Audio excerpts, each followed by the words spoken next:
हमारी जीवन में सबसे बड़ी चीज़ और सबसे बड़ी मुद्दे की बात ये होती है कि हम हर पल अपने आप को खींचते हैं आगे की ओर, पुश टू पुश हमेशा आगे की ओर खींचते हैं, क्योंकि हमें लगता है कि वो वास्तव में संग्रहित हो रही हैं, वो सारी एनर्जी, वो सारी सिचुएशंस, वो सारा स्ट्रगल्स, वो सारी नाकामियाँ और कमज़ोरियाँ हम जब देखते हैं कि हमारी ओर वो अग्रसित हैं, वो सारे कम्युनिकेशंस जो नेचर ने यहाँ पर दिए थे हम सभी के बीच, हमें बस समझना है कि वो धाराएं, वो मूल धाराएं किस तरह से बन रही हैं हमारी सहिष्णुता के बीच में, हमारी जैविक विचारों के बीच में। एक बायोलॉजिकल थॉट्स ही काफ़ी होता है कि एक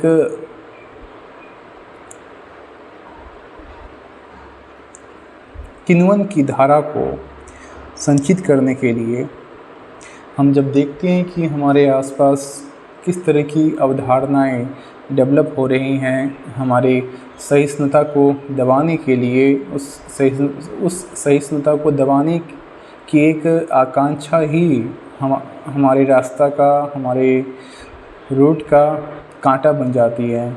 हमें बस उसे दूर करना है। जैसे एक चींटी अपने रूट को फॉलो करता है, उस रूट में जितनी भी तरह की संभावनाएं आती हैं, उनके स्ट्रगल्स को और बूस्ट करने के लिए वो फिर भी एक शताब्दिक रूप लेकर के डटा हुआ रहता है, उस भार को संग्रहित करने के लिए, उस भार को एक स्ट्रक्चराइड वे में निभाते हुए आगे बढ़ने के लिए, अग्रसित होने के लिए।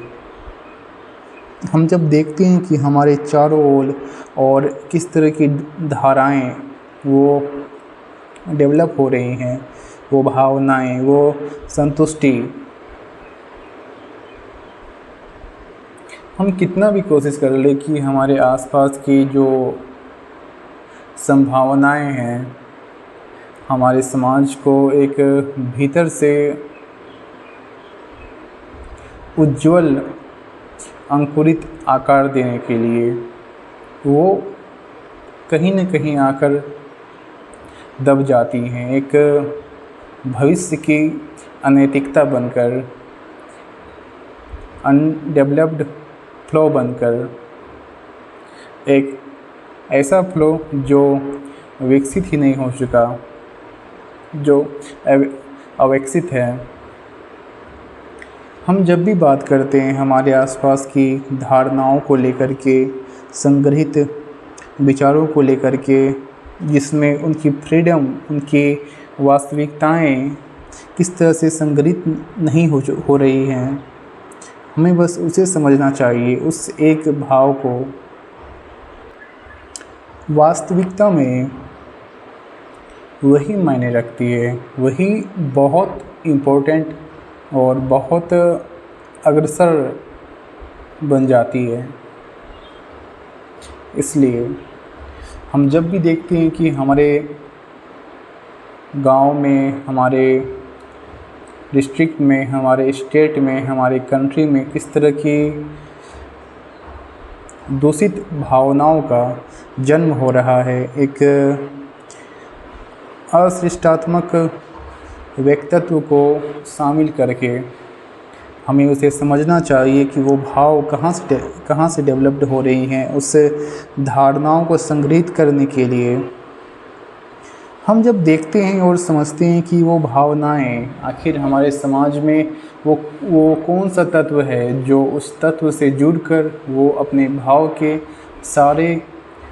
सारे गामा पाधा निशा के तत्वों को, एलिमेंट्स को एक फ्लेमेबल वे में उकसा रही है, उस फ्लेमेबल वे को ही हमें नष्ट करना है जहाँ से वो उत्पन्न ले रही हैं। हर एक क्षण, हर एक दिन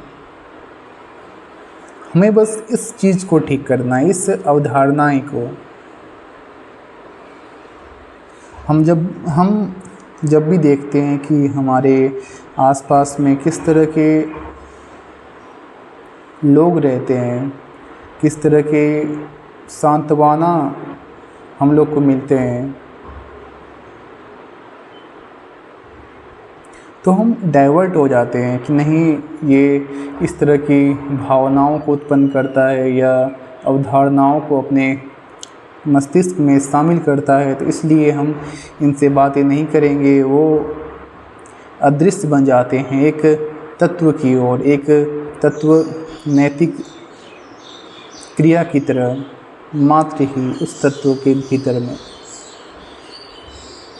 हमें समझना चाहिए कि वो वास्तविक में है क्या, वो खुद को ढाल क्या रहा है, खुद को विकसित क्या कर रहा है। हम जब उसे समझ जाएंगे कि वो वास्तविक में है क्या, वो समझाना क्या चाहता है, तो हम सचमुच में एक रियलिटी में एक सापेक्ष को निर्मित कर चुके होंगे। बस हमें समझना ही तो है वो अवधारणाएं हैं क्या।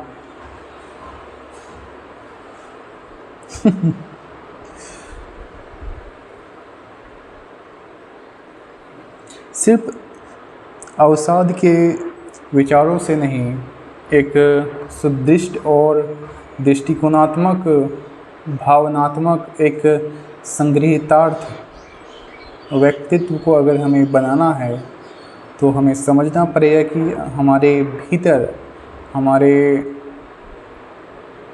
संरचनाओं में किस धाराओं का सांदर्भित मौलिक शब्दांश छुपा हुआ है। हमें बस उसे समझना होगा, बस एक अविचल पॉइंट्स को।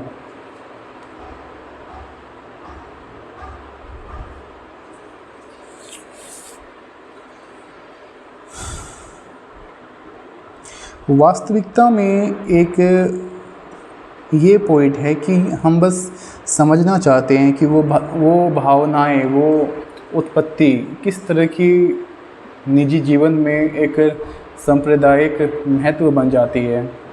जैसे हम बात करते हैं कि हमारे कल्चर में किस तरह की व्युत्पत्ति और समाधान का विकास किया गया है, तो हम उसे जड़ से नहीं ख़त्म कर सकते, लेकिन उसके जड़ में जो जिस तरह की जैविक दूषित गतिविधियां उत्पन्न ले रही हैं, हमें बस उस तत्व के एक धारा को नष्ट करना है।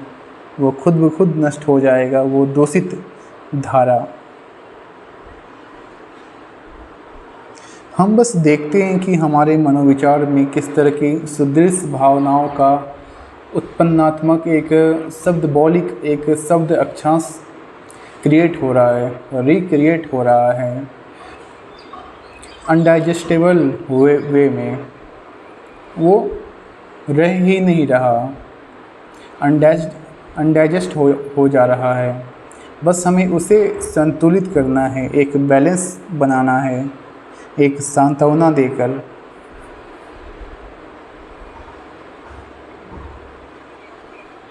इसी पे आज का हमारा ये टॉपिक था, पल पल बिगड़ता हुआ ये स्वरूप, वो ये आत्मकांक्षाओं, भावनाओं का, मनों के सारे अवसादों का। इसी पर हमने आज एक टॉपिक बनाया, एक अनैतिक भाव को समानता में डालकर।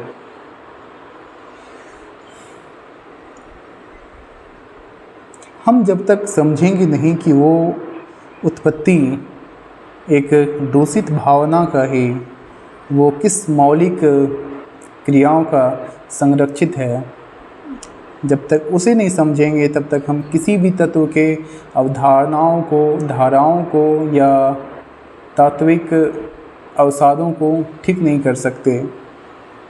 ठीक है ना? धन्यवाद।